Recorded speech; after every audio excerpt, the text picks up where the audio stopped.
Trump कह रहे हैं कि व्यापार के कारण हमने हमला रुकवा दिया। अलग ही कहानी बता रहे हैं। राष्ट्रपति ट्रंप ने कहा है, जो भी कहा है उससे अब तक की सारी कहानियां ध्वस्त हो जाती हैं।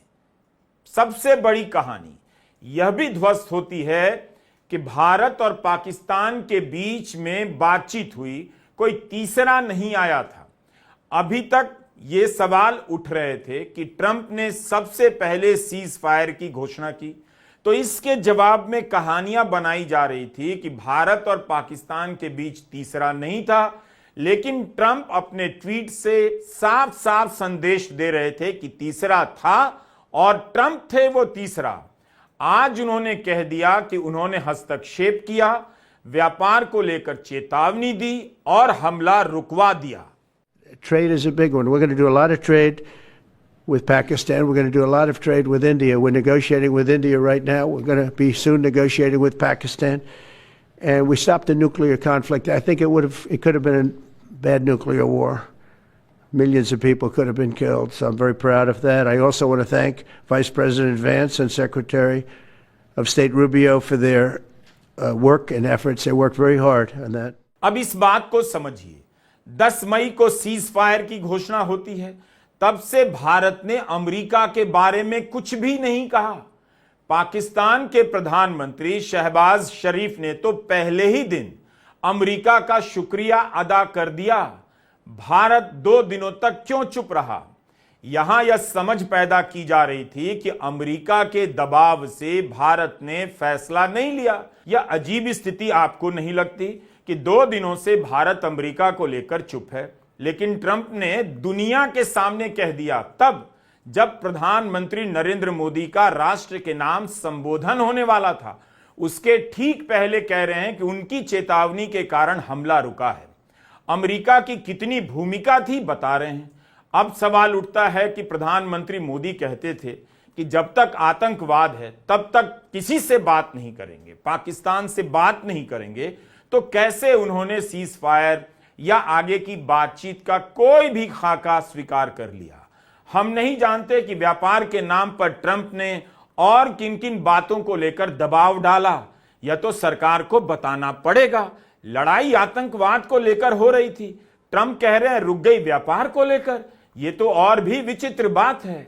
And we helped also with trade. I said, come on, we're going to do a lot of trade with you guys. Let's stop it. Let's stop it. प्रधानमंत्री मोदी कह रहे हैं कि पानी और खून एक साथ नहीं बह सकता, लेकिन उनसे पहले ट्रंप कह रहे हैं कि दोनों देशों ने व्यापार का सोचकर समझौता कर लिया। तो व्यापार खून में बह सकता है, मगर पानी और खून साथ नहीं बह सकता। क्या अमेरिका का इतना भी रोल नहीं था कि उसका जिक्र भी प्रधानमंत्री मोदी के भाषण में ना आए? अगर ट्रंप की प्रेस कॉन्फ्रेंस पहले हो गई थी तो राष्ट्र के नाम संबोधन को टाला जा सकता था, ताकि इस तरह की तुलना ना हो, ताकि ट्रंप की बातों का जवाब संबोधन में दिया जा सकता हो। क्या भारत ने तय कर लिया है कि अमेरिका ने जो भी कहा है, जो भी कह रहा है, उस पर जवाब ही नहीं देना है? धूल चटा दी, मिट्टी में मिला दिया टाइप की हेडलाइन से अखबारों में जगहों को छाप लेना है। सर्जिकल स्ट्राइक और एयर स्ट्राइक के बाद अब ऑपरेशन सिंदूर, आतंक के खिलाफ भारत की नीति है। ऑपरेशन सिंदूर ने आतंक के खिलाफ लड़ाई में एक नई लकीर खींच दी है, एक नया पैमाना, न्यू नॉर्मल तय कर दिया है। पहला, भारत पर आतंकी हमला हुआ तो मुंह तोड़ जवाब दिया जाएगा। प्रधानमंत्री नरेंद्र मोदी जी का वक्तव्य हम सबने सुना। ठीक उससे कुछ मिनट पहले अमेरिकी राष्ट्रपति डोनाल्ड ट्रंप का वक्तव्य सुना, जो बहुत व्यथित करने वाला था, जिसने तमाम भारतवासियों को चौंका दिया। भारत की संस्कृति में सिंदूर के साथ कभी सौदा संभव नहीं है। डोनाल्ड ट्रंप ने कहा कि ट्रेड, व्यापार को हथियार बना के उन्होंने हमसे ऑपरेशन सिंदूर रुकवाया। हम उम्मीद करते थे कि प्रधानमंत्री अपने वक्तव्य में इसका करारा और त्वरित जवाब देंगे, वो नहीं हुआ। ये भी बहुत हैरानी की बात है। कल अमेरिकी राष्ट्रपति ने एक्स पर पोस्ट किया कि वो कश्मीर में मध्यस्थता करेंगे। यह स्वीकार्य नहीं हो सकता किसी भी भारतवासी को। पिछली कई सरकारों ने, उसमें भाजपा की सरकारें भी रही हैं, ये उन्होंने सुनिश्चित किया है कि कश्मीर एक बायलैटरल मुद्दा है, उसका अंतर्राष्ट्रीयकरण संभव नहीं है। उसको भी हमने कोई चुनौती आधिकारिक तौर पे नहीं दी, प्रधानमंत्री ने कोई उत्तर नहीं दिया। ये भी हैरान करने वाली बात है। परसों सीज फायर की घोषणा डोनाल्ड ट्रंप ने एक्स के माध्यम से दी। हम हैरान हैं कि ये कैसे हो सकता है, ये संभव ही नहीं हो सकता। पाकिस्तान और भारत का हाइफनेशन, जो पिछली सरकारों ने कभी नहीं होने दिया, कोई तुलना हो ही नहीं सकती भारत और पाकिस्तान की, उसका हाइफनेशन डोनाल्ड ट्रंप ने किया और उसको किसी ने आधिकारिक रूप से कोई चुनौती नहीं दी। यह भी हम जानना चाहते थे।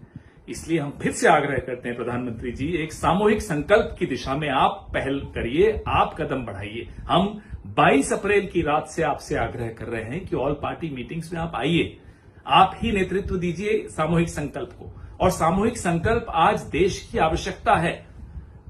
हम फिर से दोहरा रहे हैं कि आप स्पेशल सेशन पार्लियामेंट का बुलाइए, विशेष सत्र बुलाइए, उसमें कोई गोपनीय बात, संवेदनशील बात नहीं की जाएगी, सब जिम्मेदार दल हैं। आप इन तमाम राजनीतिक और सामरिक दृष्टि से जो महत्वपूर्ण मुद्दे हैं उन पे हमसे चर्चा कीजिए, ताकि विश्व से हम एक आवाज से बोल सके। ये आज की आवश्यकता है। सबको उम्मीद थी कि प्रधानमंत्री मोदी कश्मीर को लेकर ट्रंप के बयान पर कुछ कहेंगे, लेकिन उन्होंने कश्मीर पर ट्रंप के बयान का खंडन नहीं किया।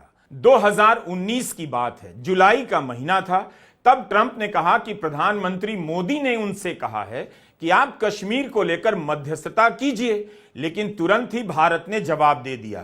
ट्रंप के अगले ही दिन विदेश मंत्रालय ने ट्वीट किया। तब विदेश मंत्रालय के प्रवक्ता रवीश कुमार हुआ करते थे, हमनाम। उन्होंने कहा कि भारत ने ऐसी कोई मांग नहीं रखी है। लेकिन इस बार भारत क्यों चुप रह गया? क्यों नहीं भारत ने इस बार अमेरिका के रोल का तुरंत खंडन किया? 10 मई से 12 मई क्यों आया?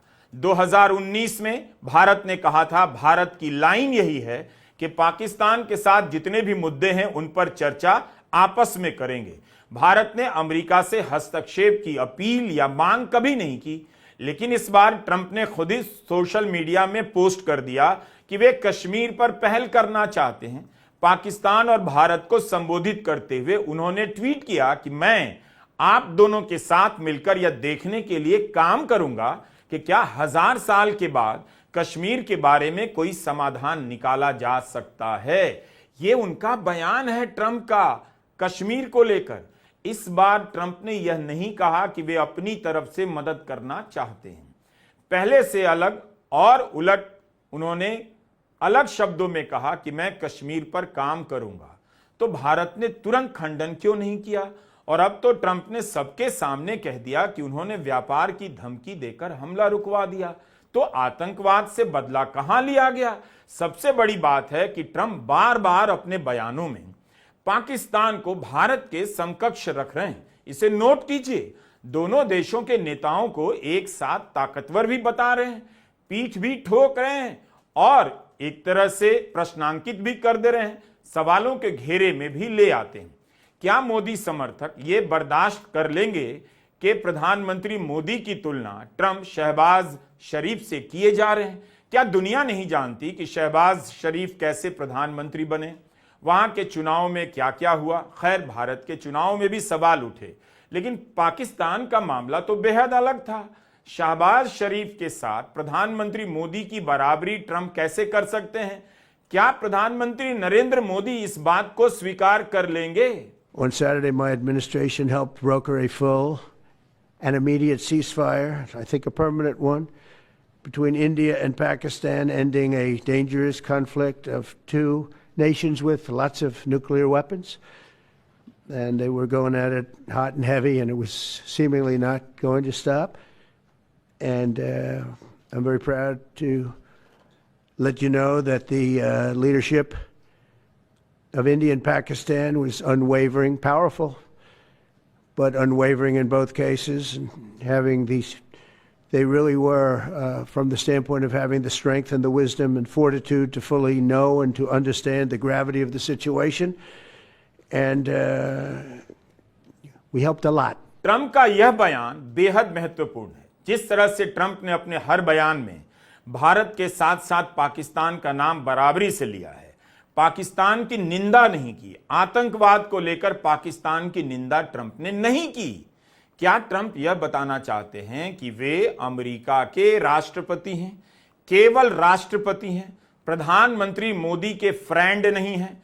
क्या यह सब बता रहा है कि ट्रंप इस तरह की प्रेस कॉन्फ्रेंस से, इस तरह के बयानों से प्रधानमंत्री मोदी को घेर रहे हैं?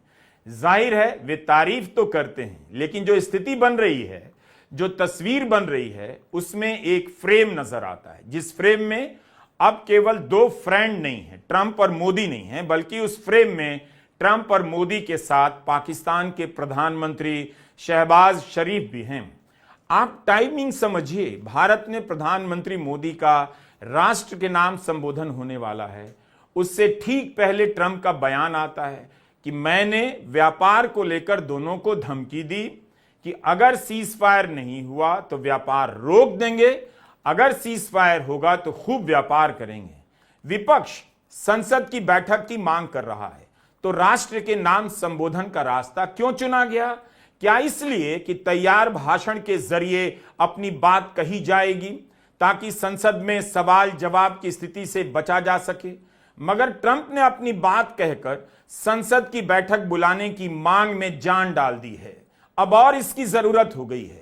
अब सरकार को किसी न किसी स्तर पर अमेरिका की भूमिका को लेकर जवाब देना होगा।